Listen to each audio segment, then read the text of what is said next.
Halo, selamat datang di Sapa Indonesia Malam. Saudara, setelah perombakan kabinet pada 8 September lalu, posisi 2 menteri masih lowong. Untuk posisi Menko Polkam akan dijabat sementara waktu oleh Menteri Pertahanan Syafri Samsudin.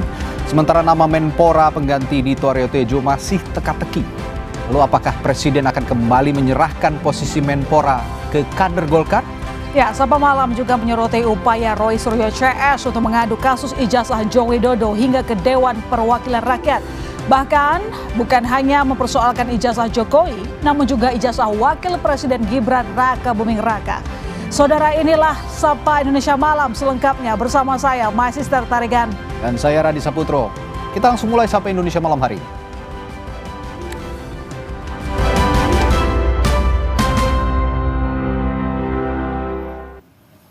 Kami mulai dari berita banjir besar yang melanda sejumlah kawasan di Bali. Hingga siang tadi BPBD Provinsi Bali telah menerima sebanyak 55 laporan titik banjir tersebar di sejumlah kabupaten kota. Wih, arusnya ngeri. Nah. Ngerinya arusnya. Tabur. Hujan deras mengguyur Bali sejak Selasa malam. Selain banjir, BPBD juga menerima laporan tanah longsor hingga tembok bangunan rumah jebol. Dari kejadian itu, 1 orang dilaporkan meninggal di Kabupaten Gianyar akibat tertimpa tembok bangunan. Saat ini BPBD tengah melakukan langkah evakuasi dan mengimbau warga agar tetap tenang di tengah bencana.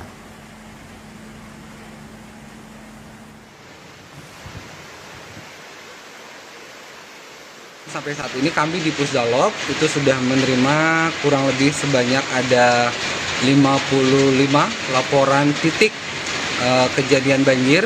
Itu tersebar di paling banyak di Kota Denpasar.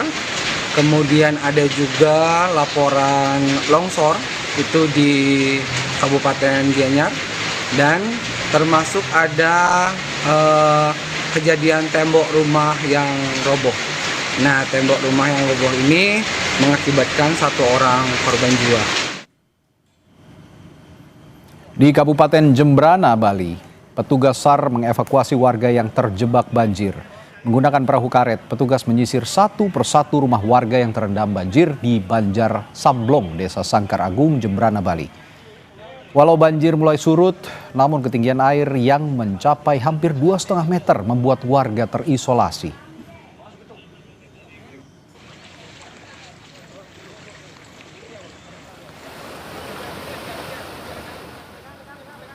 Hujan deras yang mengguyur Bali pada Selasa malam juga memicu longsor di Kabupaten Gianyar. 2 warga lansia dilaporkan tewas tertimpa tembok rumah.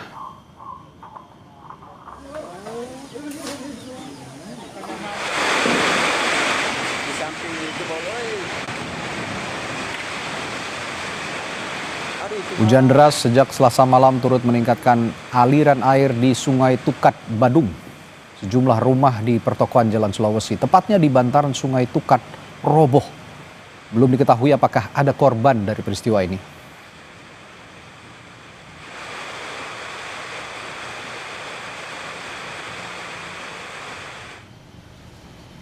Sementara itu, luapan Sungai Ayung merusak Pelinggih Pura Musen, desa adat Kesiman di Denpasar.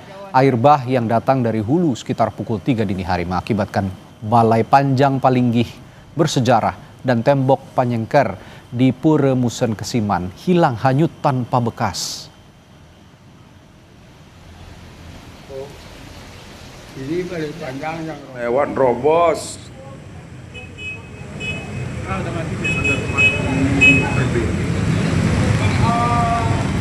Hujan deras sejak Selasa malam menyebabkan underpass Dewa Ruci Badung Bali terendam banjir. Sejumlah mobil pun ikut terendam dan terjebak banjir. Akibatnya arus lalu lintas dari dan menuju Kute, Bandara Ngurah Rai Bali hingga ke kawasan Nusa Dua melalui underpass ini lumpuh.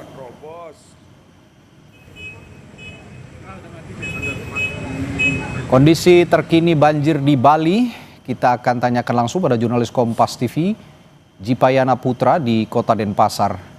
Jipa, bagaimana kondisi banjir terkini, wilayah mana saja yang terdampak di sana? Baik, terima kasih Radi dan saudara. Hingga saat ini memang air di beberapa titik di terdampak banjir di Kota Denpasar sudah mulai surut, dan ada sebanyak 123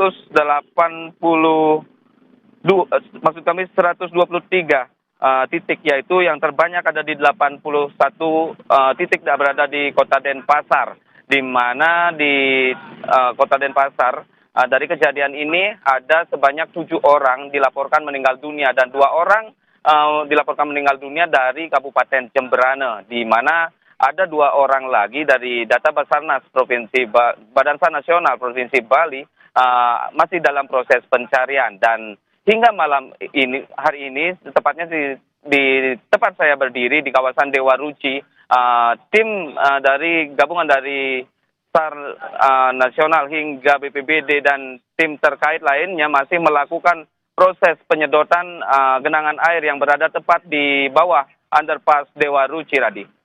Ya, Anda mengatakan underpass Dewa Ruci ini terendam banjir cukup tinggi. Saya ingin tahu juga seberapa vital jalur itu sebenarnya, Jipa? Baik, Radi dan saudara, memang underpass Dewa Ruci ini memang menjadi jalur yang sangat vital penghubung antara Bandara I Gusti Ngurah Rai dengan kawasan Kuta hingga Denpasar. Dan sejak terjadinya banjir dari pagi tadi, kawasan ini menjadi lumpuh dan mengakibatkan kemacetan yang cukup panjang seperti nampak yang di belakang saya. Kemacetan yang cukup panjang menuju arah bandara hingga ke Kota Denpasar. Dan sebagian besar masyarakat mengeluhkan kemacetan ini. Mereka bahkan macet dari kawasan Kuta hingga sini memakan waktu hampir 3 jam. Dan menuju bandara sendiri, sebagian besar warga mengambil jalur alternatif seperti menggunakan jalan tol Bali Mandara, Radi. Ya, Jipa, wilayah Bali ini, kota dan kabupaten di Bali ini kan masuk wilayah wisata. Saya ingin tanyakan juga, apakah aktivitas wisatawan di sana juga terganggu dan sudah adakah laporan ada warga negara asing yang terdampak banjir? Baik, Radi dan saudara, hingga malam hari ini dari informasi yang kami terima dari Badan SAR Nasional Provinsi Bali, wisatawan yang terdampak ada di beberapa titik seperti di Kuta dan di kawasan Dewa Ruci ini sendiri, di mana wisatawan yang paling terdampak yakni wisatawan yang akan menuju Bandara I Gusti Ngurah Rai yang akan meninggalkan Bali, di mana kemacetan yang cukup panjang. Dan beberapa wisatawan juga sempat tadi kami lihat di lapangan, mereka sampai turun dan berjalan kaki untuk menuju Bandara I Gusti Ngurah Rai, Radi. Baik, lalu saya juga ingin tahu apa sebenarnya penyebab banjir parah yang melanda Bali ini, karena kita ketahui wilayah Bali ini jarang sekali dilanda banjir, bahkan ada yang mengatakan ini yang terparah sejak 20 tahun yang lalu. Apa penyebabnya? Baik, Radi dan saudara, memang hujan deras yang mengguyur Bali selama 2 hari sejak Selasa 9 September kemarin memang membuat debit air yang ada di Bali ini cukup tinggi, di mana pula tumpukan sampah juga nampak di beberapa aliran sungai yang ada di Provinsi Bali, khususnya di Kota Denpasar, sehingga menyebabkan air sungai di Tukat Badung hingga Tukat Mati di kawasan Dewa Ruci ini meluap. Dan tentunya dari meluapnya air sungai tersebut mengakibatkan kawasan Dewa Ruci ini tergenang. Dan dari data yang kami lihat tadi di lapangan, ketinggian genangan air juga mencapai 3,5 meter, Radi. Ya, dari visual udara yang kami tampilkan saat ini, Jipa, ini saya melihat juga ada beberapa kawasan yang sepertinya terisolasi dari banjir. Anda mungkin punya data atau informasi wilayah-wilayah mana saja yang terisolasi dan tidak bisa dijangkau oleh misalnya Basarnas atau BPBD? Baik, Radi dan saudara, dari informasi yang kami terima dari Badan SAR Nasional Provinsi Bali, ada 5 wilayah yang terkena bencana banjir ini, di mana kelima wilayah tersebut yakni ada di titik di Kota Denpasar, ada di Kabupaten Gianyar, Tabanan, Karangasem, hingga Badung. Dan ada beberapa wilayah yang tidak terdampak dari kondisi kali ini, yakni Kabupaten Buleleng, Kelungkung, dan dan Tabanan. Tabanan terdampak juga di Kabupaten dan Buleleng dan Kelungkung, Radi. Oke, Buleleng dan Kelungkung yang hingga saat ini sejauh ini tidak terdampak, mudah-mudahan tidak meluas ke sana. Tapi yang ini saya tanyakan juga, Jipa, dari wilayah-wilayah yang terisolasi tadi, sudahkah ada bantuan yang bisa menjangkau ke daerah yang terisolir itu supaya juga publik bisa dievakuasi atau warga bisa dievakuasi ke tempat yang lebih aman?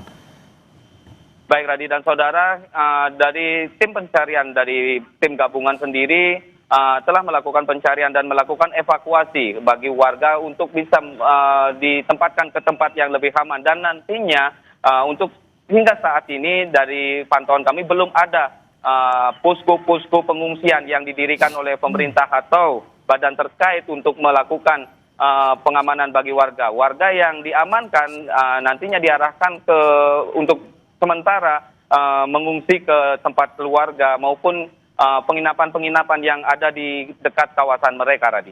Oke, Anda mengatakan tadi 2 hari berturut-turut wilayah Bali, beberapa wilayah di Bali ini dilanda hujan yang cukup deras. Kondisi terkini di sana bagaimana curah hujannya, Jipa? Baik, hingga malam ini dari siang tadi kondisi intensitas hujan di Provinsi Bali sudah mulai agak menurun dan bahkan sudah tidak turun lagi, dan tepat di tempat berdiri saya saat ini, tepatnya di Kabupaten Badung, sejak siang tadi sudah tidak ada hujan lagi, dan beberapa titik yang tergenang banjir dari semalam bahkan dari tadi pagi sudah mulai berangsur-angsur surut. Namun satu titik yang menjadi perhatian saya di underpass Dewa Ruci ini, tim gabungan masih melakukan usaha untuk melakukan pembersihan hingga penyedotan air untuk bisa segera dilewati, mengingat jalur underpass ini memang jalur yang cukup vital, di mana ini memang menjadi jalur untuk menuju bandara Kota Denpasar hingga kawasan Kuta, dan kawasan ini memang menjadi kawasan wisata, begitu Radi. Baik, terima kasih laporan langsung Anda Jipa Yana Putra. Nanti kami juga akan perbarui lagi laporan dari sana dan tetap waspada di wilayah bencana banjir di Bali. Terima kasih Jipa. Ya, lantas bagaimana upaya dari pemerintah setempat untuk mengatasi banjir? Gubernur Bali Iwan Koster akan menjelaskannya kepada kita, tetap di Sapa Indonesia Malam.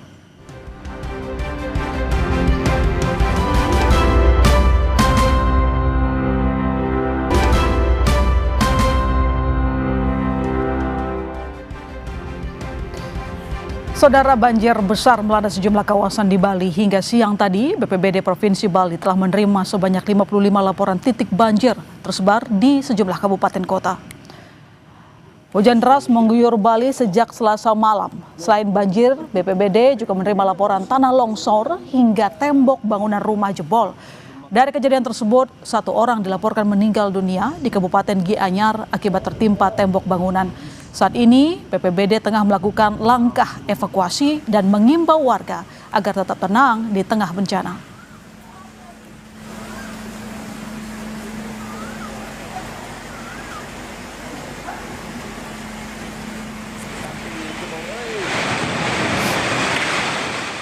Hujan deras sejak Selasa malam turut meningkatkan aliran air di Sungai Tukat Badung. Sejumlah rumah di pertokoan Jalan Sulawesi, tepatnya di bantaran Sungai Tukat, roboh. Belum diketahui apakah ada korban dari peristiwa ini.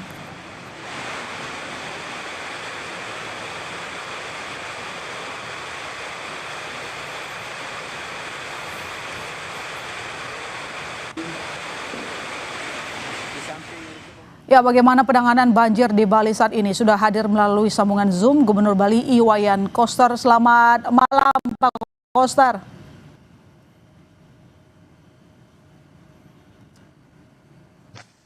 Pak Koster, Anda mendengar suara saya? Belum.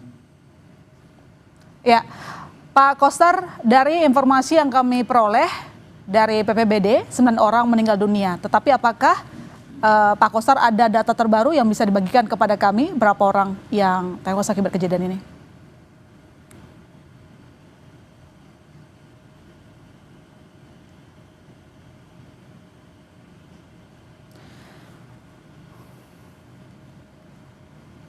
Malam Pak, terima kasih atas kesempatan untuk wawancara pada malam hari ini terkait adanya banjir yang terjadi di Bali, terutama sekali di Kota Denpasar dan Kabupaten Badung. Dapat saya sampaikan bahwa di Bali sejak kemarin itu hujannya sangat deras dari pagi sampai tadi pagi lagi. Itu. Jadi saya merasa kemarin seharian penuh itu hujan sampai malam dan masih berlanjut sampai tadi pagi ketika saya sudah melakukan aktivitas kantor. Kemudian jam 9 saya sudah mendapat laporan dari lapangan, karena itu saya segera turun ke lokasi itu. Secara umum di banjir ada di Kabupaten Gianyar, tapi itu tidak begitu parah. Yang parah itu adalah di Kota Denpasar dan sedikit di Kabupaten Badung.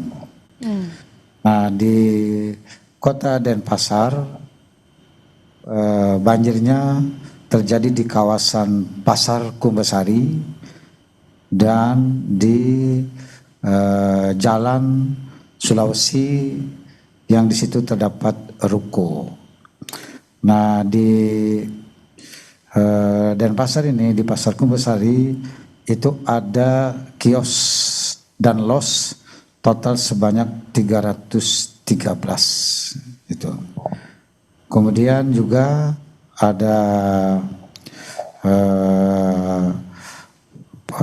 semacam warung-warung kecil gitu, sekitar 160 di sebentar ya Mbak, itu ada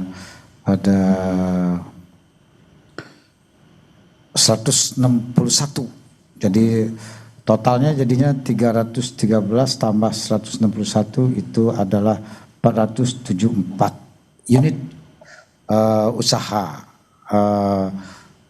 pedagang kecil di sana itu. Nah, yang mengalami rusak itu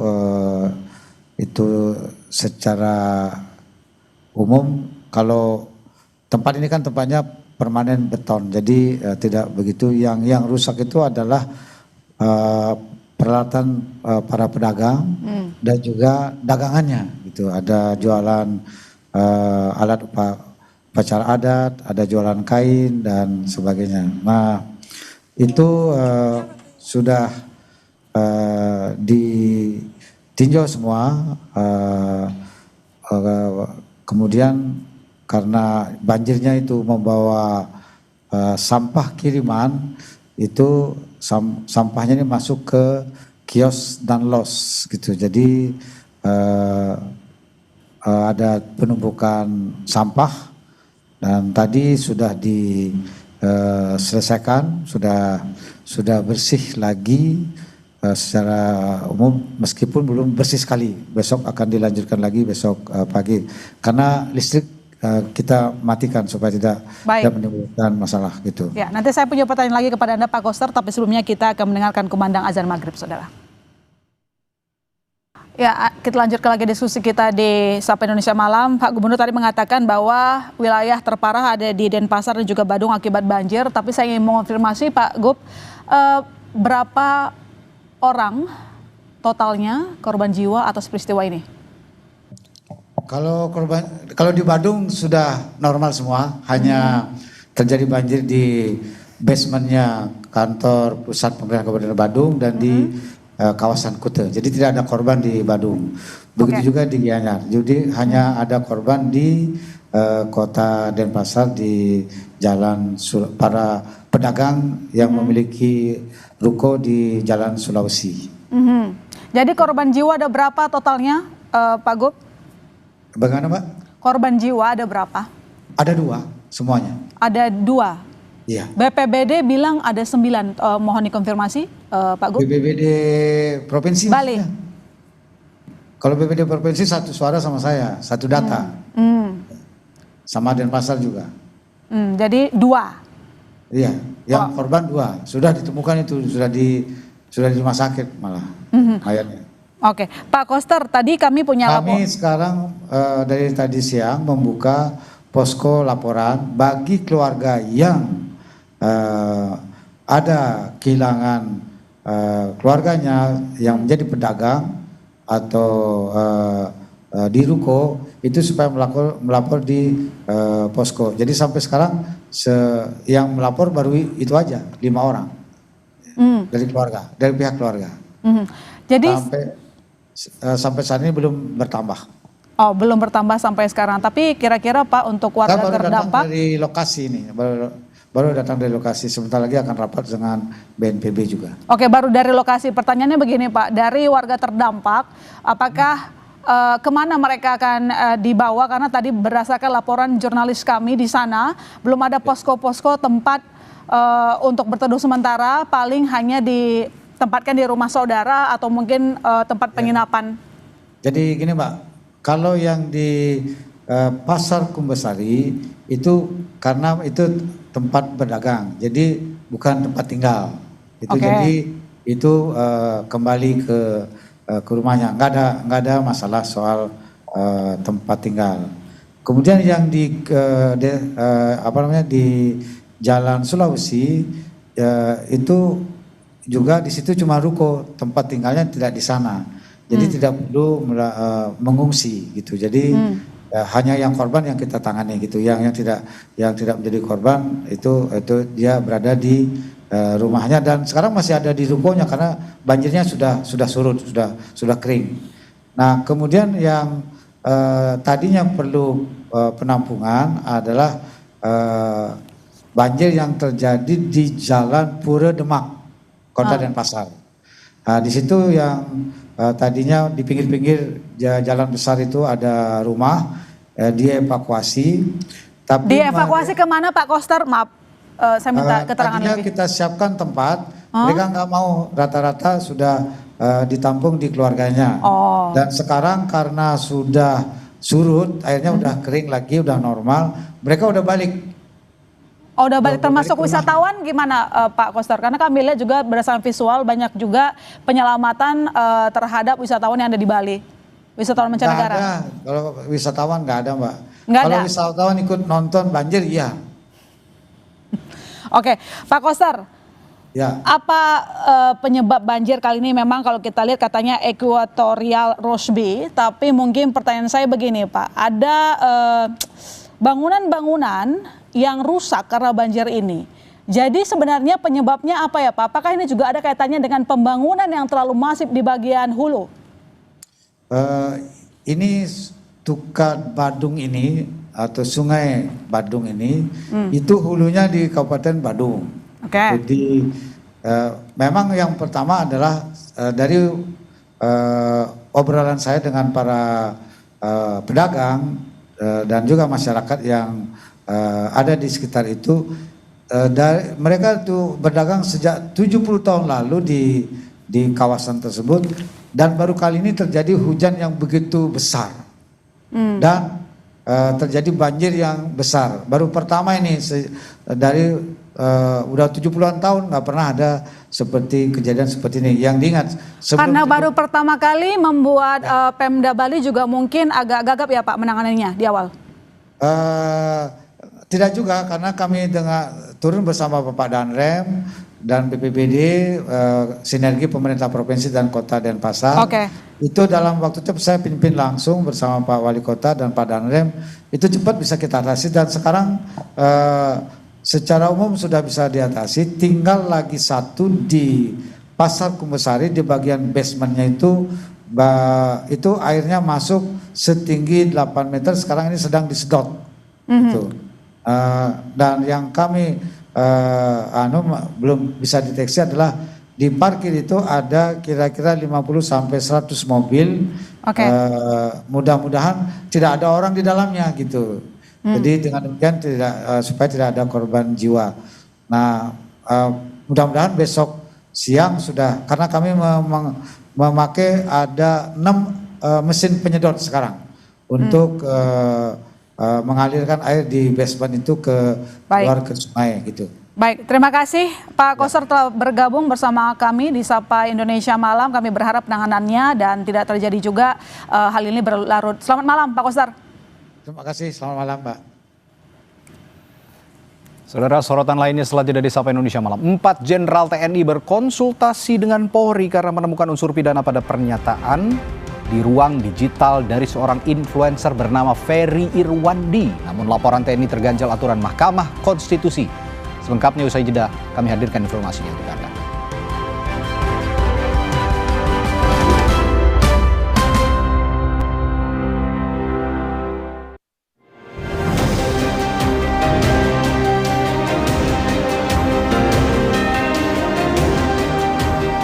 Dugaan tindak pidana yang dilakukan oleh saudara Ferry Irwandi. Ya, saya tidak lari kemana-mana, Pak. Aman.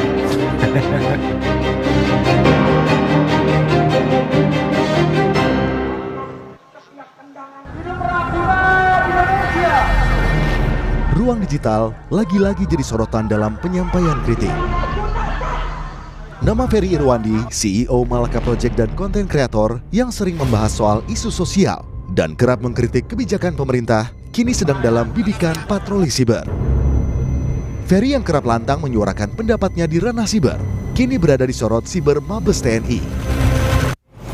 Seorang jenderal mengaku menemukan dugaan tindak pidana dari aktivitas digital Ferry dan bahkan telah berkonsultasi ke Polda Metro Jaya. Kasus ini bukan sekedar urusan hukum. Kasusnya membuat publik menyoroti di mana batas militer dalam kehidupan sipil dan bagaimana nasib kebebasan berpendapat di negeri ini. Di balik wajah muda dengan kata-kata lantang, ada jejak panjang perjalanan Ferry Irwandi. Ferry pernah menjadi pegawai di Kementerian Keuangan sebelum akhirnya memilih mundur dan menempuh jalan berbeda. Jalan sebagai aktivis digital. Oktober 2023, ia mendirikan Malaka Project, sebuah ruang kreatif, edukatif, dan budaya yang menggandeng tokoh populer untuk menyalakan api kritis generasi muda. Tapi api itu kini justru dikepung badai. Komandan Satuan Siber Mabes TNI, Brigjen Juwinta Ombo Sembiring, menyebut telah menemukan indikasi tindak pidana dari aktivitas Ferry melalui patroli siber. Tanpa penjelasan rinci, sang jenderal memilih melangkah ke Polda Metro Jaya untuk berkonsultasi hukum. Kami temukan beberapa fakta dugaan tindak pidana yang dilakukan oleh saudara Ferry Irwandi. Sehingga atas dugaan tindak pidana tersebut, kami akan melakukan langkah-langkah hukum. Tak hanya satu jenderal, namun ada 4 jenderal TNI yang disebut turun tangan karena menilai ada indikasi tindak pidana yang dilakukan Ferry. Namun bentuk dugaan pidana yang dimaksud belum dijabarkan secara gamblang. Konsultasi disebut-sebut sebagai langkah TNI agar tidak salah arah dalam memproses sesuai aturan hukum yang berlaku jika benar ada pelanggaran. Namun, langkah itu menimbulkan tanda tanya besar. Apa sesungguhnya kesalahan Ferry? Apakah ujaran kebencian, fitnah, atau sekedar kritik yang dianggap mengganggu? Tidak tinggal diam, Ferry lewat akun media sosialnya akan menghadapinya dan bilang dirinya tak lari kemana-mana. Dan saya harus konfirmasi pesan atau apapun nggak pernah sampai ke saya. Jadi itu aja sih. Dan kalau misalnya tindakan ini dianggap bikin saya takut, khawatir, cemas, tidak Pak. Saya akan jalani, saya nggak akan play victim, rengek-rengek, tidak. Gitu. Kalau memang mau diproses hukum ya, ini kan negara hukum, kita jalani bersama gitu. Ya, saya tidak lari kemana-mana Pak. Langkah TNI membidik Ferry Irwandi memantik gelombang kritik. Aktivis HAM Usman Hamid menyebut, tindakan TNI ini sudah di luar tugas pokoknya sebagai penjaga keamanan negara. Mengenai ancaman siber yang diselidiki TNI, seharusnya menurut Usman adalah ancaman terhadap pertahanan negara. Sehingga ia menilai, tindakan TNI melaporkan Ferry adalah bentuk ancaman kebebasan berekspresi. Saya kira tindakan itu adalah tindakan yang tidak sepatutnya dilakukan karena berada di luar tugas pokok dan fungsi dari TNI. TNI itu adalah alat negara untuk melaksanakan kebijakan di bidang pertahanan, bukan urusan keamanan dalam negeri, bukan urusan tindak pidana seperti yang mau diarahkan pada Ferry Irwandi. Kalaupun kita mau berbicara tentang ancaman cyber seperti yang dimaksud oleh Komandan Satgas Cyber Mabes TNI, maka ancaman cyber yang dimaksud adalah ancaman cyber pertahanan atau cyber defense, bukan ancaman cyber segala ancaman. Kalau begini caranya, ini namanya ancaman terhadap kebebasan berekspresi. Berbeda pendapat dengan Usman, mantan Kepala Badan Intelijen Strategis TNI Soleman Ponto mengungkap pernyataan Ferry Irwandi bisa mengakibatkan bercerai-berainya bangsa, sehingga TNI merasa difitnah. Namun pertanyaannya, pendapat yang bagaimana yang boleh disampaikan? Kalau pendapat ini dapat mengakibatkan bercerai-berainya bangsa ini, apakah iya boleh? Yang pertama, kalau pendapat itu mengandung fitnah, apakah itu boleh? Nah, kan itu pertanyaannya. Nah, TNI sekarang ini yang dia sampaikan itu karena merasa difitnah. Dengan apa? Mahkamah Konstitusi dalam putusannya menyatakan institusi negara termasuk TNI bukan subjek hukum yang bisa melaporkan pencemaran nama baik. Wakil Direktur Siber Polda Metro Jaya AKBP Fian Yunus menjelaskan dugaan tindak pidana yang dikonsultasikan pihak TNI adalah dugaan pencemaran nama baik terhadap institusi yang dilakukan Ferry Irwandi. Putusan MK kan institusi kan nggak bisa melaporkan, harus pribadi kalau pencemaran nama baik. Kan itu maksudnya kalau tidak pidana yang Ferry Irwandi, pencemaran nama baik ya. Terhadap institusi atau terhadap seorang institusi? Apakah militer akan membatasi diri atau justru makin jauh memasuki ruang sipil antara kuasa dan suara? Siapa yang lebih unggul untuk menciptakan demokrasi yang hidup? Tim Liputan, Kompas TV. Saudara Kapuspen TNI Brigjen Freddy Ardiansah bilang bahwa konten Ferry Irwandi memiliki unsur berita bohong terkait pernyataan Ferry soal darurat militer. Kapuspen TNI bilang bahwa apa yang disampaikan oleh Ferry Irwandi soal darurat militer itu sangat menyesatkan. TNI juga berjanji akan selalu berada dalam koridor yang jelas, tegak lurus pada kekuasaan tertinggi negara, yaitu Presiden. Wah, itu salah besar itu kalau dikait-kaitkan sama darurat militer itu. Makanya itu kemarin Dansat Cyber juga menyampaikan secara gamblang dan jelas ya bahwa ada unsur-unsur penyebaran berita bohong di situ. Ya, udah disanggah berulang kali baik itu oleh Wapang TNI, Wakil Panglima TNI maupun oleh Menhan sendiri ya terkait itu. Jadi tidak mungkin kita melaksanakan hal-hal yang seperti yang disampaikan itu dan meresahkan masyarakat ya adanya darurat militer itu sangat-sangat menyesatkan saya kira ya. Akan tetapi ya, saya sangat berharap bahwa semuanya harus berlandaskan pada informasi yang valid, kemudian yang aktual. Jangan sampai semua berita-berita ataupun penyampaian-penyampaian itu yang sifatnya itu memanipulasi sebuah berita yang salah, itu jadinya akan memecah belah, ya kan? Kemudian mengadu domba dan memprovokasi saya kira itu Mas. Komisi untuk Orang Hilang dan Korban Tindak Kekerasan, Kontras dan sejumlah aktivis mengunjungi Direktur Lokataru Del Pedro Marhain dan beberapa rekannya yang ditahan di rumah tahanan Polda Metro Jaya. Kontras bersama aktivis dan tim advokasi untuk demokrasi serta akademisi mendatangi rutan Polda Metro Jaya pukul 12 siang waktu Indonesia Barat. Hanya beberapa perwakilan saja yang diperbolehkan menjenguk Del Pedro di dalam rutan Polda Metro Jaya. Salah satu anggota tim advokasi untuk demokrasi, Ali Fauzi, mengatakan bahwa ini merupakan bentuk dukungan psikologis bagi Marhain dan beberapa rekannya yang ditahan pihak Polda sejak awal September lalu. Tim hukum saat ini tengah menunggu hasil pengajuan penangguhan penahanan dan mempersiapkan rencana pra-peradilan. Pasalnya memang ini sifatnya bentuknya adalah penghasutan seperti itu. Tapi kita lihat gitu ya, ini tidak ada korelasi, tidak ada kausalitasnya gitu ya dengan beberapa gelombang protes yang dilakukan oleh masyarakat luas gitu ya. Akan terus melakukan pendampingan di tahapan penyidikan ini gitu ya. Mungkin coba juga menimbang beberapa hak yang memang diberikan kepada seseorang yang ditetapkan sebagai tersangka, yaitu salah satunya melakukan penangguhan penahanan atau mengajukan permohonan pra-peradilan gitu ya. Menteri Koordinator Bidang Hukum HAM, Imigrasi dan Pemasyarakatan Yusril Iza Mahendra Selasa kemarin menemui puluhan tahanan tersangkut demo ricuh. Salah satunya adalah Direktur Eksekutif Lokataru Foundation, Del Pedro Marhain. Dalam pernyataannya hari ini, Yusril menyebut Del Pedro merasa tidak bersalah dan bakal melakukan perlawanan hukum. Pemerintah menghormati upaya hukum yang bakal dilakukan Del Pedro.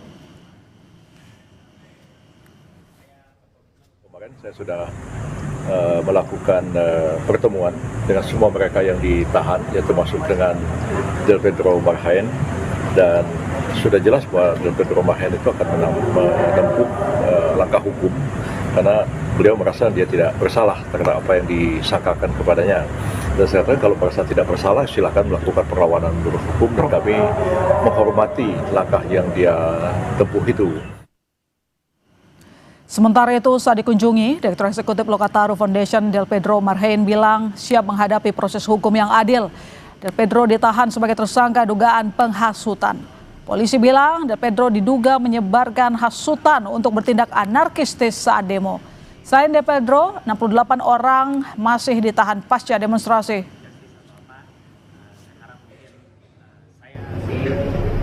Saya siap mengikuti proses hukum, bagaimananya nanti kita lihat ke depan. Kalau dari saya tetap kalau saya tidak salah, nanti bagaimana ke depannya, dan saya pasti kepolisian, Pak Yusril, sebagai beberapa integritas, saya yakin tidak mungkin membawa kita ke dalam hal yang gelap. Setelah perombakan kabinet pada 8 September lalu, posisi 2 menteri masih lowong. Siapa yang akan mengisi posisi Menko Polkam definitif dan Menteri Pemuda dan Olahraga? Kita punya bahasannya setelah jeda di Sapa Indonesia Malam. Tetaplah bersama kami.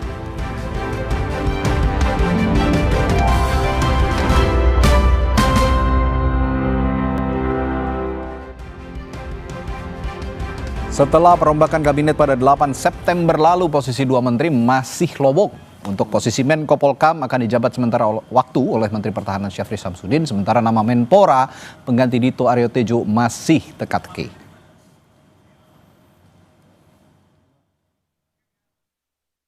Presiden Prabowo Subianto mengganti 5 menteri dalam perombakan kabinet Senin lalu.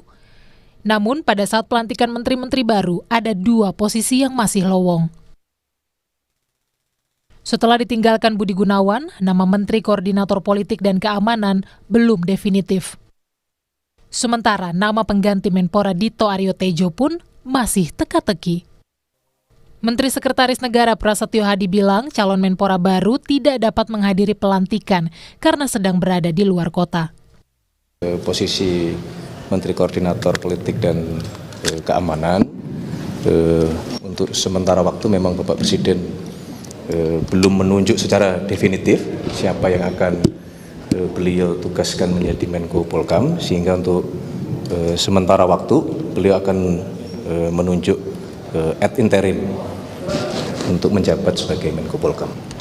Pengganti Menteri Pemuda dan Olahraga kebetulan posisi sedang di luar kota sehingga tidak bisa mengikuti pelantikan pada sore hari ini. Siapa Pak? Akan dijadwalkan kembali di prosesi pelantikan yang berikutnya. Ketua Umum Partai Golkar Bahlil Lahadalia menjelaskan, Golkar sudah merekomendasikan nama pengganti Dito Aryo Tejo sebagai Menpora. Namun Bahlil menegaskan, perombakan kabinet adalah hak prerogatif Presiden. Meskipun kadernya tak lagi menjadi Menpora, Bahlil tak mempermasalahkan karena kader Golkar lainnya yaitu Muhtarudin telah dipilih menggantikan Abdul Qadir Karding sebagai Menteri Perlindungan Pekerja Migran. Prerogatif Bapak Presiden ya, menyangkut dengan pelantikan menteri ataupun pencopotan resafel, itu hak prerogatif Bapak Presiden, karena itu kita hargai. Ya. Akan diganti dengan Golkar lagi? Saya tidak tahu, itu hak prerogatif Bapak Presiden.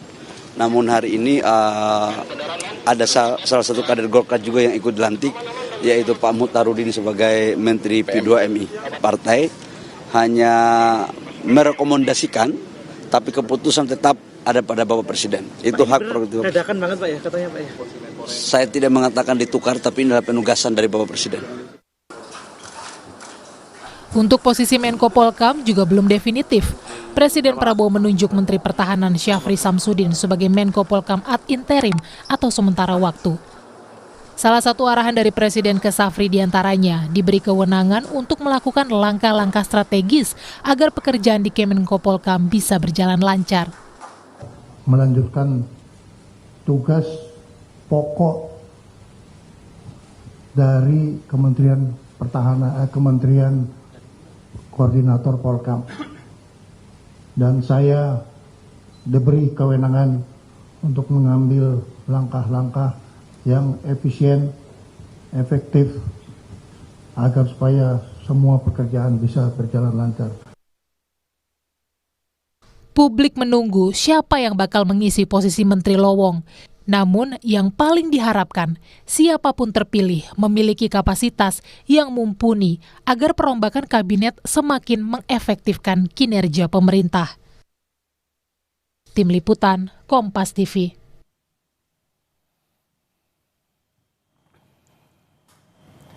Masih belum ada nama yang diumumkan untuk mengisi posisi Menteri Pemuda dan Olahraga pengganti Dito Aryo Tejo. Apakah jabatan Menpora akan kembali diberikan kepada Partai Golkar? Kita akan bahas bersama politisi senior Partai Golkar Ridwan Hisyam dan Direktur Eksekutif Carta Politika Yunarto Wijaya. Selamat malam Pak Ridwan. Selamat malam, Assalamualaikum. Waalaikumsalam Pak Toto. Mas Toto apa kabar? Selamat malam Bang Radi, Bang Ridwan. Oke. Saya ke Pak Ridwan dulu. Benar katanya mau diisi Partai Golkar lagi. Udah direkomendasikan kalau kata Ketum Bahlil tadi. Saya sih dengerin namanya Putri Komarudin, benar nggak tuh? Benar. Benar ya? Insya Allah. Nah, itu pertimbangannya apa kira-kira mengusulkan sosok Putri Komarudin? Kalau pertimbangannya, saya kan nggak tanya Pak Ketum ya. Saya kira kalau dilihat dari kader-kader muda Golkar yang sekarang ada di Senayan, memang si Putri Komarudin ini prestasinya cukup bagus. Sudah periode kedua kan dia, dan saya kira mumpuni lah. Untuk kalau bicara kepentingan anak-anak muda olahraga dia tidak ada masalah. Nah kalau dikatakan bahwa Golkar sudah ada yang satu Pak Muhtarudin ini bukan jatah-jatahan. Nah itu jadi memang harusnya memang pemerintah dalam hal ini presiden karena punya hak prerogatif, dia harus melihat, jadi jangan melihat karena ini jatah. Harus memang betul-betul orang yang mempunyai capable di situ. Karena Pak Jokowi ini terus terang loh masih dituntut oleh rakyat. Karena kok Pak Jokowi ini Pak Ridwan? Sorry, waduh salah ini kok Pak Jokowi ini. Masih teringat Pak Jokowi. Ini karena Mas Toto tadi ini. Jadi karena Pak Prabowo ini di dalam kampanyenya itu menyampaikan bahwa dia akan memimpin zakon kabinet. Zakon ya? Zakon, jadi orang-orang profesional. Dan Pak Prabowo ini menangnya ini kan signifikan, di atas 50% satu putaran. Jadi seharusnya dukungan politiknya itu sangat kuat. Nah jadi tidak perlu ragu-ragu, sudah tekankan langsung kabinet. Biarkanlah orang-orang partai politik itu kerja di legislatif, sehingga undang-undang dasar kita bahwa politik dan demokrasi itu ada partai politik itu betul-betul berjalan dengan baik. Eksekutif biarlah orang-orang profesional, partai politik ada di legislatif, maka ini akan berjalan. Kalau kita lihat sekarang yang namanya ketua umum partai politik menjadi pembantu presiden, terus gimana? Logikanya di mana? Undang-undang dasar 45 kita yang negara demokrasi itu di mana? Ketua umumnya Pak Ridwan kan, saya bilang bukan saya ketua umum Bahlil, semua ketua umum partai politik. Ketua umum Pak Ridwan juga pembantu presiden loh. Di Golkar tidak pernah seperti ini. Coba baru kali ini gitu. Baru kali ini, 2 periode terakhir. Yaitu Erlangga sama sama si Bahlil. Setia Novanto tidak di kabinet. Ya, Abu Rizal Bakri tidak di kabinet, mundur dia malah waktu itu. Dulu Pak Yusuf Kala bahkan wapres. Kalau wakil presiden itu bukan pembantu. Beda bukan pembantu. Bukan pembantu presiden, dia wakil presiden. Ya. Nah, terus Akbar Tanjung adalah bukan pembantu presiden, malah dia menteri sekretaris negara, dia mundur dia.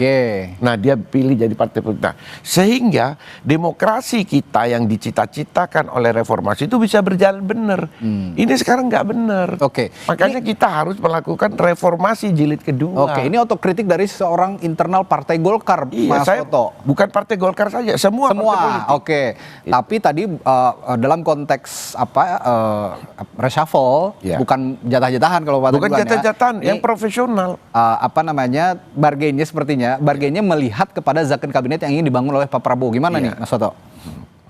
Iya, kalau semua politisi berpikir seperti Bang Ridwan, pengamat politik nggak perlu teriak lagi. Jadi saya agak kaget. Tadi kita sebenarnya sempat membahas itu sebelum acara dimulai ya, tadi pas ngobrol-ngobrol.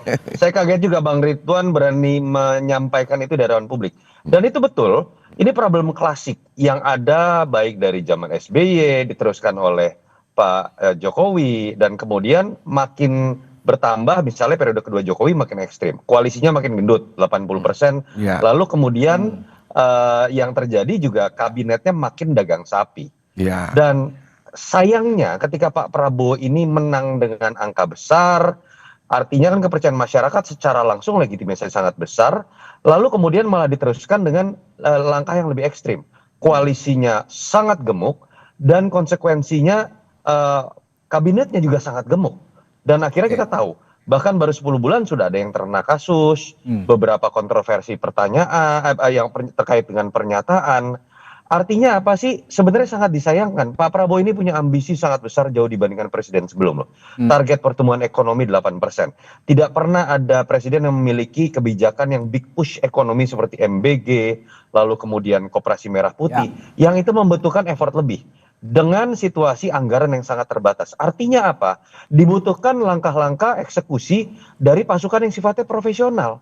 Sayang kalau seorang presiden akhirnya menghabiskan waktu dengan kalkulator politik, berhitung mengenai kalau Golkar saya keluarin 1, saya harus gantinya berapa? Saya harus gantinya di pos mana? Jadi Anda kalau punya pandangan sampai kena ngambek atau tidak misalnya. Jadi Anda punya pandangan nggak apa-apa Golkar lagi gitu? Loh, ini bukan Golkar lagi atau PDI profesional aja. Iya. Kalau saya konkret ya. Dari awal saya selalu mengatakan betul kader parpol ada yang bagus, ada yang profesional dengan latar belakangnya. Tapi kan bisa dibuat aturan. Misalnya ketika dia sudah menjadi pembantu presiden, dia tidak boleh aktif lagi menjadi pengurus misalnya. Sehingga kemudian ada batasan-batasan bahwa ketika dia masuk ke wilayah eksekutif, kerjanya dan tuannya hanya satu, namanya presiden. Dan biarkan yang lainnya mengurusi partai dan legislatif. Mas Radi, apa sih yang terjadi sekarang? Kenapa orang marah terhadap DPR yang dianggap nggak kerja, lalu tunjangan jabatannya naik? Kan ini ada akar masalahnya. Bagaimana mungkin anggota DPR bisa melaksanakan fungsinya dengan masing-masing komisi, dengan masing-masing job desk-nya, kalau yang namanya ketua umumnya, orang yang paling ditakuti oleh anggota DPR yang bisa melakukan PAW kapanpun, itu sudah terikat dengan posisi sebagai pembantu presiden, yang kalau kritik presiden partainya, anggota DPR-nya, yang bisa bermasalah jabatan dia, yang bisa bermasalah partainya. Jadi itu akar masalah, bukan sekedar perilaku anggota DPR saja, walaupun mereka harus otokritik juga ya, tapi ada akar masalah yang terus-menerus dibiarkan dalam beberapa rezim, bahkan oleh Pak Prabowo saya sayangkan terjadi pada skala lebih ekstrim. Tapi pertanyaan selanjutnya, kalau begitu ya kita tidak memandang apa partainya, yang penting capable. Tadi kita sudah bicarakan soal itu. Artinya pencopotan jangan juga tim-tim sukses, relawan-relawan. Yang ini saya tanyakan, tapi relawan yang profesional silakan. Yang ini saya tanyakan, artinya kemarin keputusan presiden untuk mencopot Dito Aryo Tejo menganggap atau sudah didiskusikan oleh Ketua Umum Partai Golkar bahwa Dito ya tidak capable atau tidak bisa menunjukkan performanya selama ini menjadi Menpora. Jadi gini, kalau masalah ganti-mengganti itu adalah hak prerogatif. Ya. Kalau menurut saya juga tidak berkonsultasi dengan siapapun karena memang menurut presiden bahwa menteri-menteri yang harus dicopot itu harus diberhentikan, maka diundanglah yang namanya partai-partai politik. Diminta untuk memberikan rekomendasi beberapa nama. Keputusan tetap ada di presiden. Saya tidak yakin bahwa yang diminta hanya Partai Golkar, semua partai politik diminta. Nah, terus baru presiden akan membuat keputusan. Dan memang Pak Prabowo ini kalau kita lihat orangnya memang kan dia tegas, militer kan. Tapi sangat hati-hati. Nah, sehingga terkesan terlambat. Terlambat kemarin itu, reshuffle kemarin bulan tanggal berapa itu? Agustus ya kemarin ya. Karena ada ya belakangan ini juga berkaitan dengan reaksi-reaksi publik yang muncul. Padahal reaksi publik itu sejak pelantikan pertama tanggal 21 Oktober ya. Kan presiden 20 dilantik, 21 diumumkan. Itu sudah kritik-kritik sudah banyak. Satu, tidak profesional, tim sukses, partai politik. Nah, kabinetnya terlalu besar. Itu kritikan-kritikan sejak hari pertama. Terus tidak pernah berhenti. Nah, di bulan Juni pada puncak itu Juni itu. Nah, masih terus tidak ada perubahan. Nah, karena apa? Kita tidak bisa menyalahkan Pak Prabowo. Memang kalau 6 bulan itu terlalu cepat. Biasanya 1 tahun. Pak Jokowi ya artinya 100 hari lah. Atau ya waktu itu ya, ada momen 100 hari kan? Waktu itu kan sudah banyak yang diminta untuk diadakan perubahan. Tapi kalau memang 100 hari terlalu panjang, terlalu pendek. Karena memang pada waktu menentukan di awal itu harus pertimbangannya sangat sangat matang sekali. Nah, jadi bukan coba-coba kan. Nah, tapi oke lah 1 tahun. Nah, tapi yang kita sayangkan juga bahwa tidak bisa diantisipasi masyarakat sampai meledak 11 orang meninggal. Nah, ini yang kita sayangkan. Padahal Pak Prabowo itu sudah menyiapkan reshuffle itu sudah. Memang bertahap. Dan ini saya yakin bukan reshuffle yang kedua. Karena yang pertama kan kemarin sudah kan, yang kedua ini. Pertama siapa ya waktu itu di reshuffle ya? Ya karena ada terkasut dengan kasus korupsi. Bukan. Mendikti. Oh, Mendikti. Itu juga punya persepsi negatif. Nah, kan, itu kan perlu Mendikti. Baru ini kedua. Nah, ini terus ini akan terjadi. Nah, nanti bulan ini sekarang September, ya mungkin September, Oktober ada lagi. Setelah itu terus, saya pikir itu hak prerogatif presiden. Iya. Silakan. Kalau untuk perbaikan ya kenapa tidak? Karena memang, kenapa saya bilang bahwa itu harus dilakukan evaluasi terus, memang sekarang ini perubahannya sangat cepat. Dan harus responsif memang pemerintah menyikapi teknologi kan. Dulu kita 5 tahun, 10 tahun yang lalu, nggak ada ini teknologi. Tapi itu perubahan itu harus diantisipasi oleh Tapi Pak begini, Prabowo. saya mau tanya juga ke Mas Soto. Ada juga persepsi publik bahwa yang diganti menteri-menteri yang kemarin itu termasuk Mas Dito Aryo Tejo karena punya persepsi negatif di mata publik, sehingga Pak Prabowo sebagai pemimpin negara juga tidak inginlah tentunya punya citra negatif di mata publik. Saya akan tanyakan hal itu sesaat lagi di Sapa Indonesia Malam, tetap bersama kami.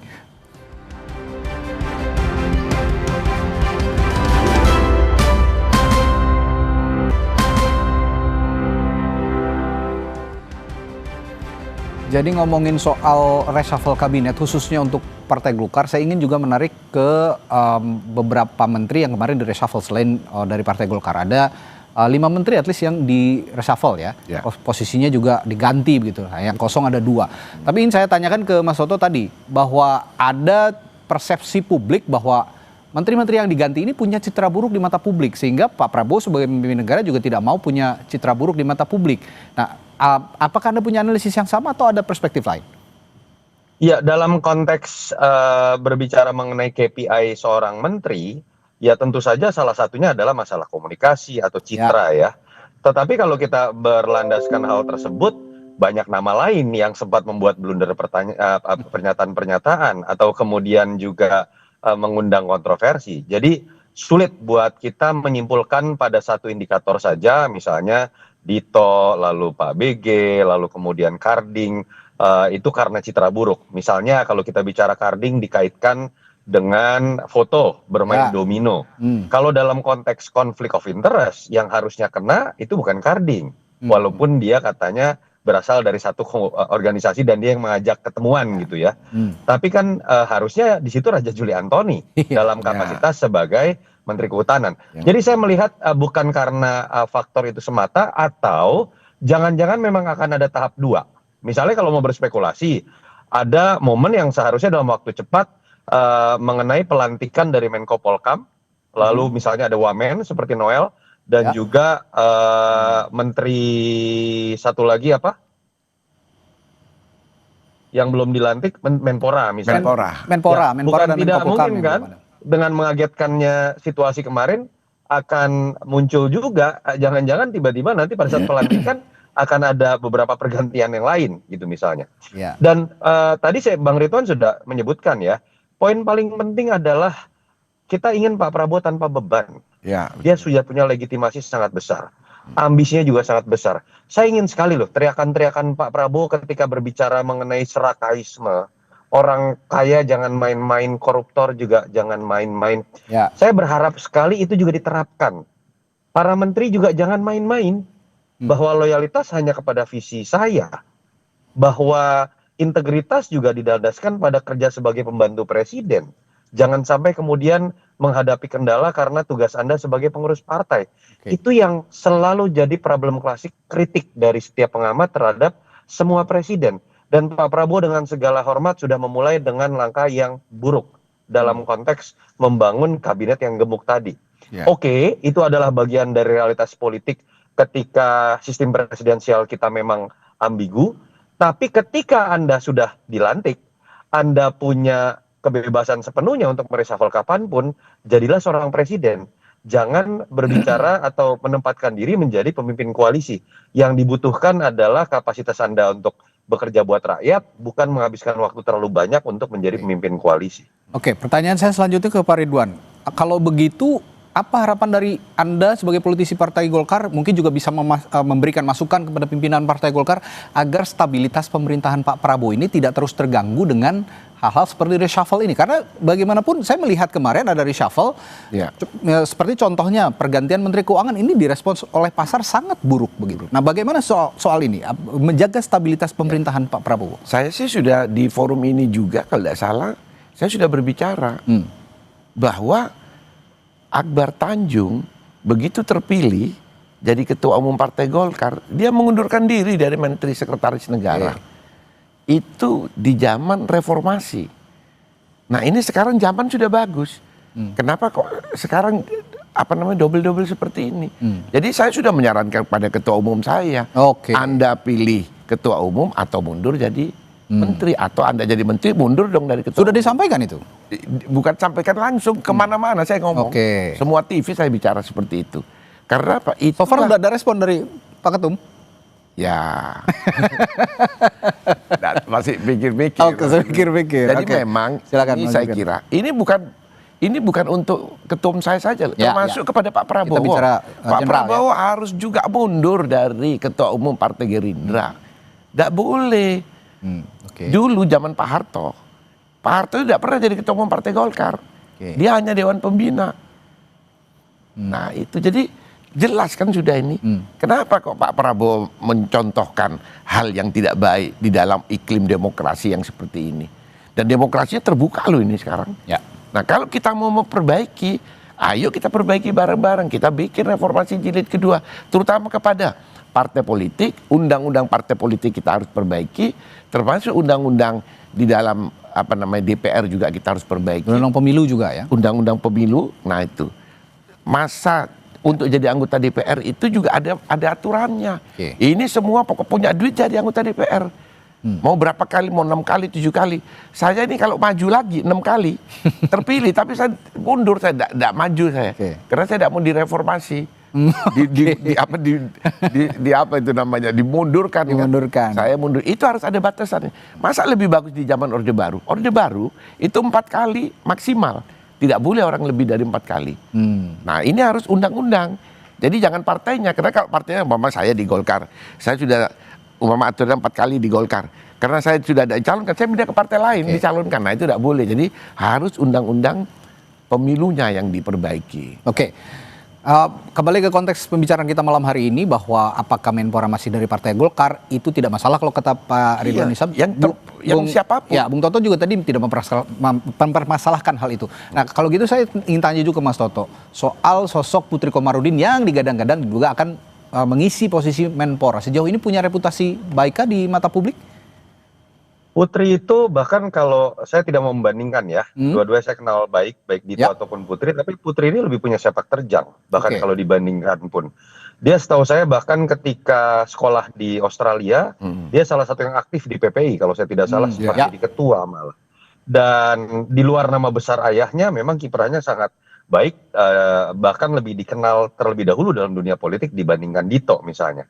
Jadi menurut saya sangat mumpuni. Tapi kata kuncinya tadi, bagaimana kita melihat seorang putri kan enak tuh. Kalau saya tadi analisisnya dari sisi dia ternyata aktivis. Ketika di PPI ternyata dia pernah jadi ketua. Ternyata dia vokal misalnya pada saat dia ada di komisi di DPR. Itu kan enak. Tapi kalau berbicaranya dari sisi matematika politik, Golkar ditambah dong 1 misalnya. Oh, atau kalau yang dipecat dari Golkar harus yang dapat lagi dari Golkar juga. Itu yang membuat kapasitas orang jadi tidak punya makna. Itu yang membuat seakan-akan reshuffle ini transaksi. Itu yang membuat juga presiden seakan-akan tersandera. Nah, jadi kalau mau jujur, bahkan sebetulnya di Undang-Undang Kementerian Negara jelas loh, seorang menteri tidak boleh aktif dalam organisasi yang terkait dengan APBN. Pertanyaan saya, partai itu dapat duit nggak dari APBN? Ada, itu nggak pernah dituruti. Nah, katakanlah ketika kita berbicara mengenai nanti perubahan undang-undang yang lebih mengikat, tapi saya ingin sekali Pak Prabowo punya ketegasan. Kalau perlu, sudah siapapun yang sudah bukan terlanjur, menjadi pembantu presiden dengan tugas berat, lepaskanlah kepengurusannya di partai, sehingga kemudian dia bisa fokus dalam tugas sebagai pembantu presiden. Pertanyaan lain adalah, kenapa sekarang reshuffle itu tidak langsung melantik seorang menteri? Ada 2 posisi kosong, kenapa didiamkan seperti itu? Apa yang terjadi sesungguhnya, Bung Toto? Iya, kalau saya lihat tentu saja terlihat ada keterburu-buruan ya. Karena kan kalau kita lihat beberapa indikator ternyata belum ada penggantinya Pak BG. Lalu kalau ditanya Menpora lagi keluar kota, artinya kan memang benar-benar terburu-buru dari sisi teknis gitu ya. Itu nggak masalah. Jadi menurut saya malah jadi menarik ya kalau kita bicara simbol, Pak Prabowo sudah membuktikan dirinya he is not Jokowi yang selalu reshuffle-nya hari Rabu keramat gitu misalnya ya. Pak Prabowo sekarang punya Senin keramat gitu misalnya kan. Tetapi mungkin ada keterburu-buruan di situ, tapi saya setuju saja bahwa reshuffle tidak boleh didiamkan menjadi gosip terlalu lama, itu malah menjadi instabilitas politik atau membuat ada pihak-pihak yang bermanuver. Tapi yang saya harapkan adalah tadi, secara kualitatif bahwa apa yang diputuskan oleh presiden itu bukan hasil deal-dealan, bukan hasil kalkulator politik nggak enak sama partai tertentu harus dibalas, harus diberikan kompensasi. Kalau seperti itu, presiden akan banyak menghabiskan waktu untuk hal-hal yang sifatnya hanya menguntungkan elit dan gak ada urusannya sama rakyat. Ya, yang penting tadi merit system yang berjalan. Kalau memang Pak Prabowo punya prinsip zakon kabinet, ya tidak memandang partai manapun. Yang penting dia capable dan bisa menjalankan tugasnya dengan baik di kementerian manapun. Baik, terima kasih Pak Ridwan Hisam sudah ke studio Kompas TV berdiskusi, dan Mas Soto juga sudah bergabung lewat sambungan virtual. Terima kasih, selamat malam, sampai jumpa di waktu yang lalu. Saudara, setelah jeda ada informasi lainnya akan kami sampaikan soal Roy Suryo yang saat ini penggugat ijazah Jokowi, Mas Roy Suryo mendatangi Komisi 3 dan 10 DPR RI untuk mengajukan permohonan audiensi untuk membahas ijazah Jokowi dan Wapres Gibran Rakabuming. Apa yang terjadi? Kita akan ulas sesaat lagi di Sapa Indonesia Malam. Tetaplah bersama kami.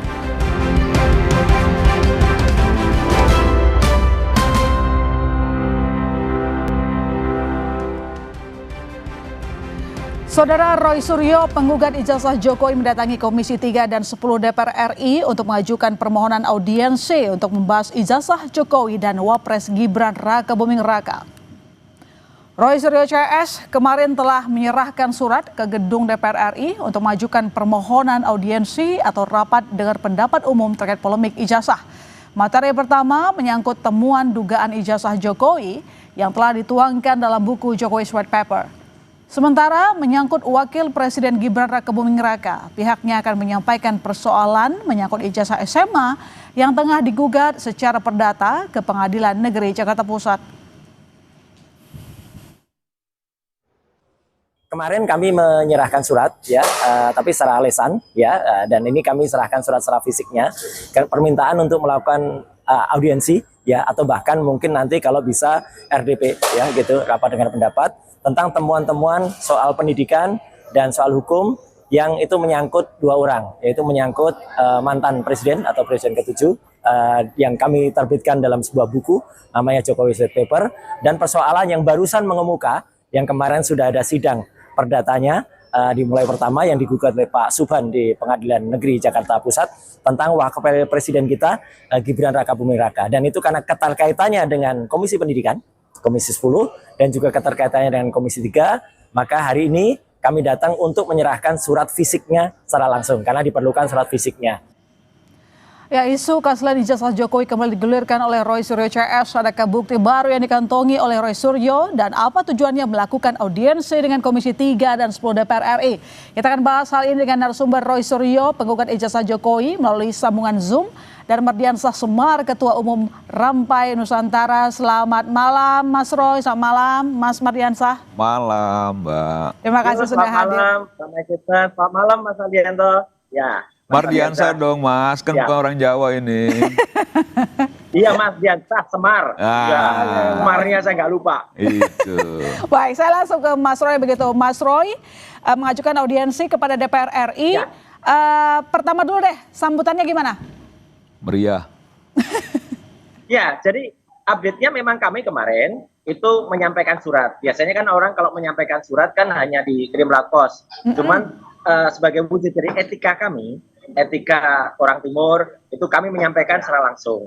Dan alhamdulillah ya 2 komisi yang kami berikan surat, yaitu di Komisi 10 bidang pendidikan, itu diterima langsung oleh kepala protokolnya dan segera akan diagendakan, apakah itu audiensi atau langsung RDPU, rapat dengan pendapat umum. Dan yang kami berterima kasih sekali ketika kami ke Komisi 3, ya itu langsung diterima oleh staf ahli dan tenaga ahli dari Komisi 3, ya. Kemudian kami juga akan dijadwalkan untuk audiensi dan juga untuk rapat dengan pendapat. Jadi prosesnya itu Mbak, gitu. Jadi kita menggunakan etika ketimuran untuk langsung datang ke wakil rakyat kita yang ada di DPR. Sudah direspon dengan baik, artinya yang mau saya tanyakan, emang punya bukti baru apa lagi terkait dengan ijazah Jokowi maupun dengan Wapres Gibran? Nggak ada. Iya, betul. Jadi kami memang kalau Komisi 10 kan Komisi Bidang Pendidikan. Saya dulu kebetulan ketika Menpora kan mitra kami adalah Komisi 10. Jadi kami tahu persis apa tugas dan fungsi daripada Komisi 10 yang menangani bidang pendidikan. Jadi insya Allah kita memang nanti kalau pada RDPU ada audiensi, itu kita akan mempertanyakan kembali gitu ya, soal apa yang sudah kami tulis di buku Jokowi White Paper, yaitu soal pendidikan dari mantan presiden kita, dan juga pendidikan dari Wapres kita, yang sekarang lagi digugat secara perdata oleh Pak Subhan. Nah, kalau Komisi 3 itu memang kita bicara masalah hukumnya. Itu. Outputnya memang harapannya apa Mas Roy dari DPR? Kalau harapannya kan kita mengembalikan marwah DPR nih Mbak, Mas Sister. Jadi artinya gini, daripada nanti rakyat tuh protes kepada DPR nggak bersuara, kita ini mengembalikan fungsi dan marwah DPR. Kita punya 575 wakil rakyat. Nah, jadi 575 wakil rakyat kita itu kita berdayakan supaya mereka lah mewakili kita untuk bersuara. Jadi kita tidak akan turun ke jalan teriak-teriak tapi lebih baik DPR tanggap dengan situasi ini dan kemudian membahas juga nanti apa yang kami tulis di buku dan apa yang terjadi terhadap gugatan ijazahnya Wapres oleh Pak Subhan. Jadi kita kembalikanlah tertib hukum, tertib administratif di negara ini. Gitu. Oke, Mas Mardi, harapannya ini kan tampaknya ingin ada rapat khusus membahas terkait dengan ijazah Pak Jokowi dan sekarang sudah ekspansi ke ijazah Wapres Gibran. Anda tanggapannya gimana? Harapan boleh, mimpi bebas, kan begitu ya. Mimpi bebas menurut Anda yang diadukan oleh tim Roy Suryo orang itu kan memang diberikan keleluasan untuk bermimpi, berharap seperti yang dilakukan Roy Suryo CS ya. Karena memang sesungguhnya kan begini, kalau dari substansi soal ijazah Pak Jokowi, soal sekolahnya Mas Wapres, itu memang sulit untuk dibantah bahwa memang tidak ada bukti yang bisa membuat fakta-fakta secara hukum itu apa yang disampaikan oleh Roy Suryo CS. Nah tinggal lagi di tengah kepanikan Roy Suryo CS yang memang saya dengar-dengar sudah cukup bukti ya terkait dengan prosesnya di aparat kepolisian. Ini kan lagi di tengah kepanikan, di tengah ketakutan, berupaya untuk mendapatkan momentum politik untuk mendukung sesuatu substansi yang nihil gitu loh. Sehingga langkah berikutnya kemana lagi kalau bukan ke DPR. Nah ke DPR juga biasa saja diterima sama staf dan lain sebagainya. Tadi saya pikir diterima langsung tuh oleh siapa gitu, oleh anggota dewan misalnya, nggak tahunya sama stafnya. Nah tadi harapan saya juga Mas Roy Suryo ada di sini, jadi saya bisa tampak langsung lihat gitu apakah betul-betul masih sehat atau enggak. Karena memang begini ya Mbak, Republik kita ini kan sedang banyak sekali dicoba ya. Beberapa waktu lalu kita ada demonstrasi, kerusuhan dan lain sebagainya, krisis global. Yang menurut saya apa yang sudah disampaikan oleh pihak-pihak yang terkait soal apa yang juga digugat dan dipersoalkan Roy Suryo CS kan sudah dijawab dengan baik, dijawab dengan jelas, dijawab dengan clear. Kalau bahasa Roy Suryo itu clear gitu ya. Nah, kenapa ini terus diolah terus? Karena memang Roy Suryo CS merasa perlu masih hidup barang ini, eksistensi ini, supaya panggungnya dapat. Terus ada juga ruang-ruang politik momentum yang coba dicari-cari gitu, yang menurut saya jauh panggang dari api gitu, apalagi gitu. Yang ada itu benar kita bahu-membahu bagaimana memikirkan bangsa ini ke depan, itu yang paling penting. Cuman karena orang penuh dengan apa ya, bukan saja suzon. Kalau waktu itu saya pernah bilang, teman-teman ini ya, Mas Roy Suryo dan kawan-kawan itu seperti menteri propagandanya di zaman Nazi dulu, Hitler. Joket Goebbels. Jadi kebohongan yang diulang-ulang itu akan juga bisa menjadi suatu kebenaran. Nah dia coba kebohongan itu diulang-ulang, orang yang tadi yakin bahwa ini tidak benar menjadi ragu dan sebagainya, padahal substansinya tetap bohong gitu. Oke, Mas Roy, Anda dibilang datang ke DPR karena bentuk kepanikan dan juga cari panggung politik. Jawaban Anda? Enggak ada panggung politik. Enggak, kalau menurut aku sih Om Roy udah siap-siap aja menghadapi proses hukum. Tadi nggak motong Mas Mardiansa ya. Jadi artinya gini, kami itu menegakkan semua aturan dengan benar. Kami lakukan sudah riset secara ilmiah dalam buku Jokowi's White Paper. Kemudian juga kami membantu nanti Pak Subhan ketika kemudian melakukan gugatan. Itu kami lakukan sesuai dengan jalurnya. Dan sekarang kita kan punya wakil rakyat, Pak. Ya. Kita punya wakil rakyat. Jadi 575 anggota wakil rakyat itu daripada cuma nanti diprotes oleh adik-adik mahasiswa dengan tuntutan 17.8 ya. Kemudian juga mereka tidak kemudian melakukan fungsinya. Mereka kita serahi untuk mewakili rakyat yang benar-benar. Jadi kalau wakil rakyat itu harus ya mereka mengembangkan sesuai dengan komisinya. Komisi 10 ya urusan pendidikan. Ada pendidikan dari mantan presiden yang nggak jelas. Ada pendidikan dari wapres sekarang yang nggak jelas. Jelasnya bagaimana? Itu biar diatur lagi ya nggak jelas lah. Nanti akan terbongkar. Yang nggak jelas Roy Suryo CS lah. Kemudian Komisi 3 yang juga melihat masalah hukumnya. Jadi itu Mbak Master. Jadi kita tuh benar-benar kembalikan supaya negara ini kembali tertib. Nggak usah ada gaduh ya. Gaduhnya nanti diselesaikan. Yang gaduh Roy Suryo CS buat. Kami hari ini di Solo itu juga dalam rangka bedah buku. Ya, bedah buku. Besok kami di Jogja juga bedah buku. Gitu ya. Jadi bedah buku secara ilmiah. Dan kami tantang kampus-kampus, ayo lakukan bedah buku secara ilmiah. Ilmiah dijawab dengan ilmiah, buku dijawab dengan buku. Dan kami tadi menerima hadiah buku juga dari tempat di mana kami itu menyelenggarakan bedah buku. Jadi itu Mbak. Ya, jadi meskipun sekarang sudah ada proses hukumnya, kita tunggu putusan pengadilan, tapi dari Mas Roy mengatakan ya berhaklah untuk melaporkan juga perkara ini kepada DPR, begitu ya, Mas? Itu kan ya itu proses hukum kan yang dilaporkan kan ada tuduhan apa pencemaran nama baik, emang namanya baik ya gitu. Kemudian ada fitnah ya gitu, terus kemudian fitnah, terus ada penghasutan. Mana ada hasut penghasut ya gitu. Biarkan jalan Polda Metro Jaya ya, tapi kami menyelenggarakan apa yang menjadi ranah kami sebagai ranah Mas Roy, Mas Mardi, hak mereka loh untuk kan di awal saya nggak ngelarang. Saya bilang orang punya harapan, punya mimpi boleh-boleh aja. Tapi kalau ditanya soal substansi kan kita juga punya perspektif soal substansinya. Kalau disampaikan juga soal kita nggak mau bikin gaduh, selama ini siapa yang buat gaduh kalau bukan Roy Suryo CS kan begitu loh. Iya, tapi masalahnya kan mereka belum yakin dengan bising sekali dengan Roy Suryo CS, dan sekarang ini dia melihat begini ya. Roy Suryo CS melihat bahwa kemarin ada momentum ketika memang DPR disorot publik. Ketika DPR mulai dikritisi publik, nah ini ada ruang sedikit untuk masuk. Sehingga ada sensitivitas DPR yang diharapkan itu menciptakan momentum politik, kan begitu aja kan gitu loh.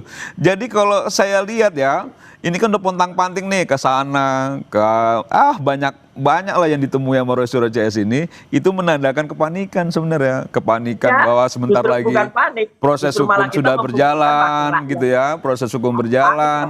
Jadi kalau saran saya fokus pada proses hukum yang memang berdasarkan informasi yang saya dapat, dugaan-dugaan dan lain sebagainya, sepertinya sudah cukup alat bukti. Jadi mental diperkuat kan gitu ya. Kalau kawan-kawan yang sudah pernah merasakan di dalam kan nggak gampang juga hidup di penjara itu. 1 kali 2 meter selnya, kadang ada tikus juga di situ kan gitu. Jadi maksud saya jauh lebih bagus memang memperkuat mental kan gitu ya. Coba untuk menguji kesabaran dan lain sebagainya dibandingkan menghabiskan energi sesuatu yang menurut saya kosong, nihil, nggak ada isinya. Apalagi yang mau dipersoalkan kan gitu loh. Jadi semua institusi negara ini nggak dipercaya. Terus apalagi kita percaya, Mbak?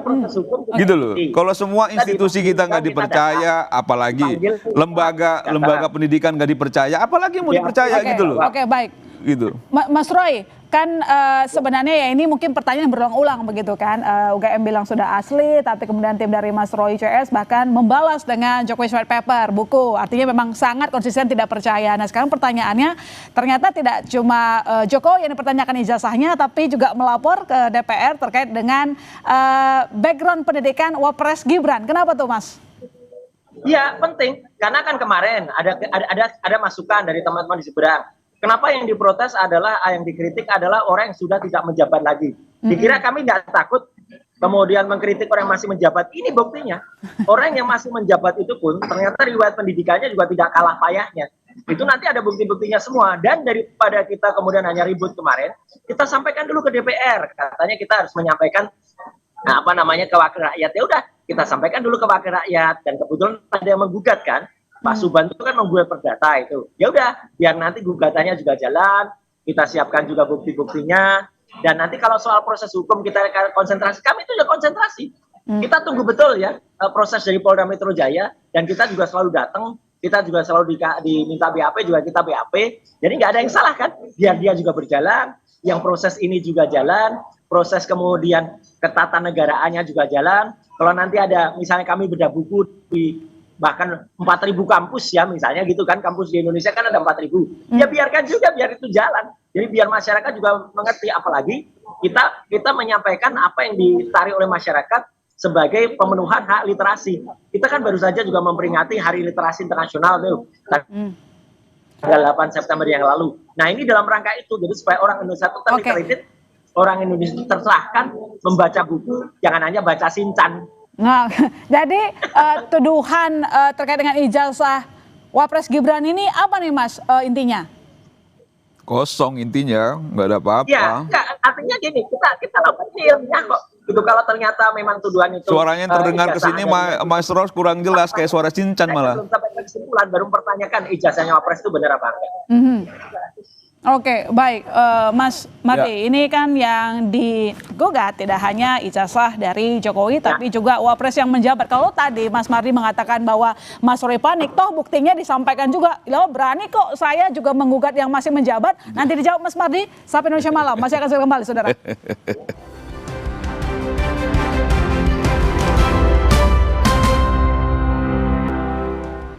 Ya, kita lanjutkan dialog kita.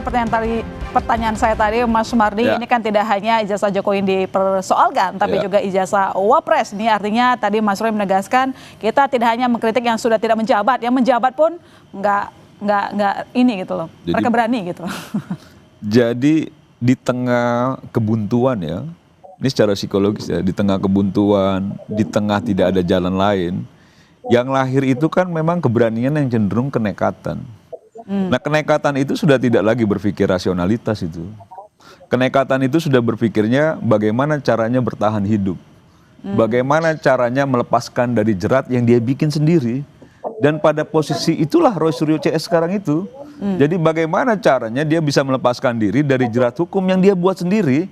Yang sekarang dia sulit juga untuk membantah fakta-fakta yang dalam proses hukumnya nanti juga bisa kita lihat.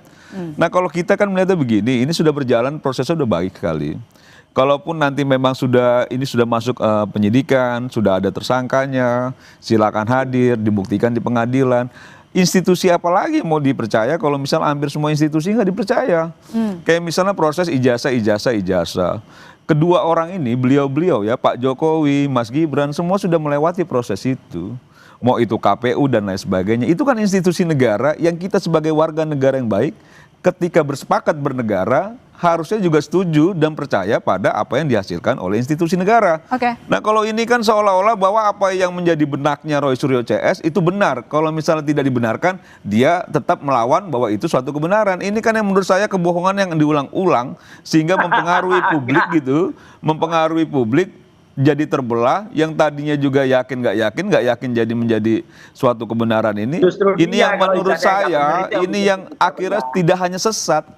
Ini jahat, ini cara berpikirnya jahat, cara juga bagaimana mempengaruhi psikologis masanya jahat, karena memang dasarnya kebohongan. Kalau dasarnya kebenaran, ini nggak kayak gini caranya nih. Mas Roy punya bukti apa saja untuk membuktikan bahwa ijazah Mas Wapres itu bermasalah? Iya, jadi gini Mbak, jadi tidak ada kebohongan di kami. Ya, ada gitu, banyak, nggak usah bilang nggak ada kebohongan di kami. Sudah beberapa kali juga kita debat soal skripsi, soal apa juga banyak kebohongan di situ gitu loh.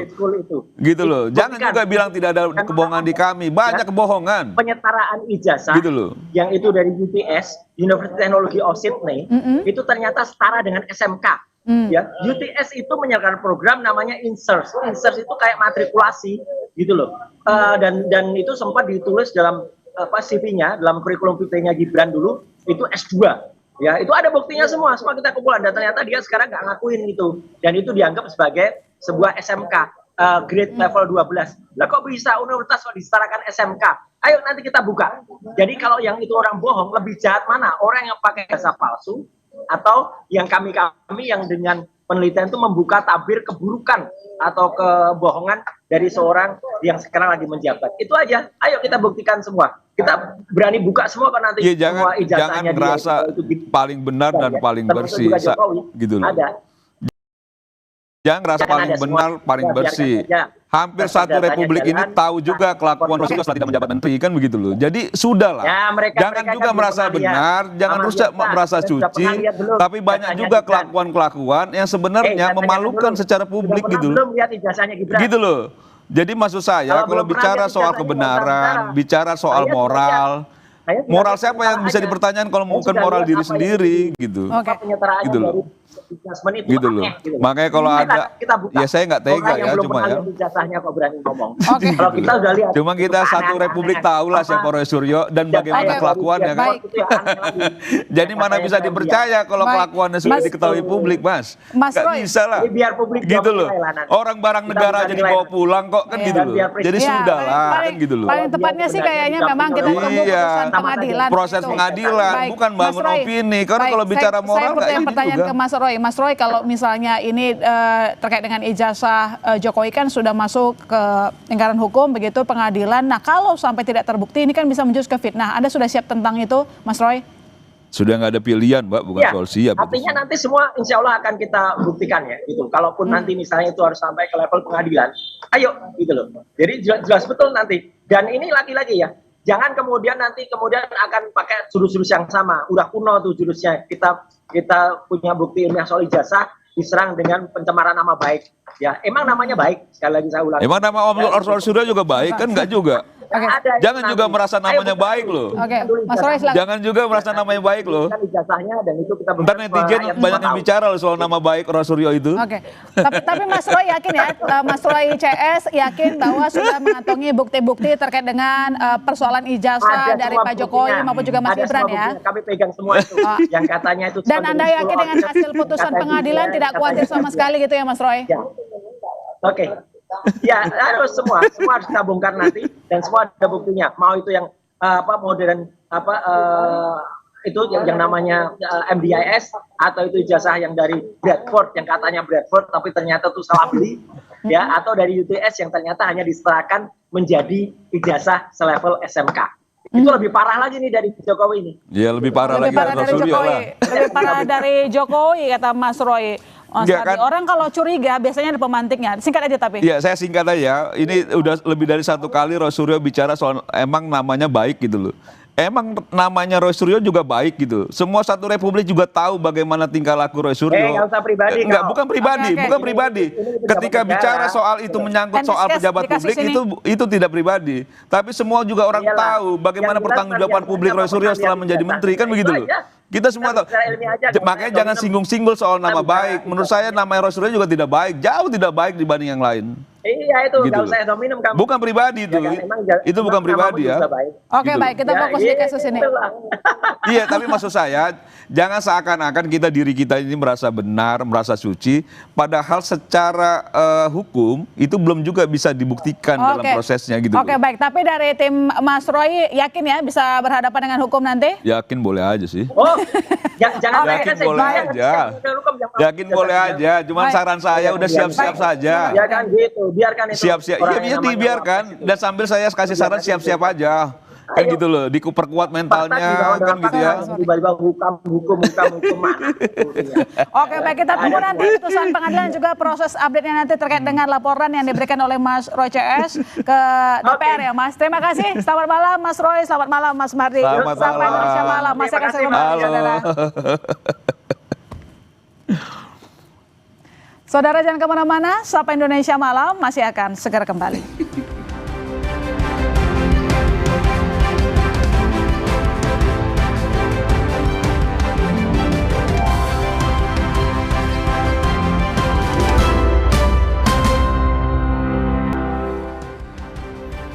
Anda memasuki paruh akhir Sapa Indonesia Malam. Seorang polisi, saudara, di Cikarang Utara, Kabupaten Bekasi, Jawa Barat, menolak laporan warga saat menyerahkan pelaku pencurian kendaraan bermotor. Oknum polisi ini malah meminta warga melepas pelaku curanmor. Nah sekarang kalau kamu bawa ke kita, mohon maaf, ini kita jalan-jalan gitu ya. Ya. Kalau kamu bawa ke kantor polisi, sekarang nggak nuntut buat LP, buat apa? Nggak ada yang buat jerat dia. Harus buat LP. Harus buat LP. Sekarang buat LP saya tanya. Warga yang sudah bersusah payah menangkap pelaku pencurian kendaraan bermotor harus menelan pil pahit karena upaya mereka ditolak oknum polisi yang bertugas di unit sentra pelayanan kepolisian SPK Mapolsek Cikarang Utara Kabupaten Bekasi, Jawa Barat. Oknum polisi ini mengatakan agar kasus pencurian ini tidak usah diproses karena barang bukti pencurian berupa motor akan ditahan untuk jangka waktu yang cukup lama. Sekarang masalahnya Pak, kalau ini kita lepasin dulu. Ya, awalnya sih cuma perkara nggak ada LP, yang nggak ada yang mau buat laporan. Dan cara polisi melayani kita juga seperti itu, kayak ogah-ogahan. Makanya saya juga marah, sempat marah kan, suara saya keras di situ. Apa sih Bang yang diomongin Bang? Katanya sempat suruh nggak usah ini apa? Iya, itu video yang beredar itu memang nggak dari awal. Yang tertangkap awal ya. Kenapa kalian bawa ke sini? Lepasin aja. Cuma kalau memang prosedurnya pun seperti itu. Kapolres Metro Bekasi Kombes Mustafa merespons video viral anggotanya menolak laporan warga yang menangkap pencuri kendaraan bermotor. Kapolres Metro Bekasi meminta maaf atas ketidakprofesionalan anggotanya. Kombes Mustafa juga menyebut telah memproses laporan warga dengan menangkap pelaku pencurian. Sementara polisi yang menolak laporan warga diperiksa di Propam Polda Metro Jaya. Tersangka sudah kita proses dan kita tahan di Polres Metro Bekasi dan kita pastikan bahwa proses penyidikan terus berjalan dan akan kita kembangkan. Kami juga mohon maaf kepada teman-teman yang mungkin mendapati video viral bahwa ada anggota yang tidak profesional dalam hal menerima pengaduan masyarakat. Namun atensi dari 2 jam sudah kami menemani Anda, dan untuk menutup informasi tadi sekaligus menutup di Sapa Indonesia Malam hari ini, kami ingatkan Anda agar jangan lupa cukupi kebutuhan air mineral di setiap hari di aktivitas Anda dan rasakan kesejukannya. Saya Radi Saputro. Dan saya masih Tarigan. Terima kasih. Sampai jumpa.